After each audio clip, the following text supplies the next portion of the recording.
হয়।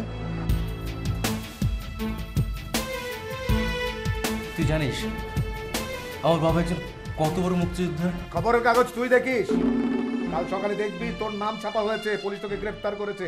আগামী 12 ঘন্টার মধ্যে তুই গ্রেফতার হবি। অতীতেও তুমি আমার কাছ থেকে বহুভাবে টাকা নিয়েছো এবং যথারীতি অপাত্রে দান করেছো। তোর এই সমস্ত কারণেই প্রতিবেশীরা এত লাই পেয়ে গেছে। তুমি এখন একটু বাসায় আসতে পারবে? যা বলার ফোনে বলো। যদি আমি আসি তাহলে আমাকে চাকরি ছেড়ে দিয়ে আসতে হবে। আমার প্রিয় ব্যক্তিত্ব আমার বাবা। তোর দেওয়া টাকা ফেরত দিতে এসছে।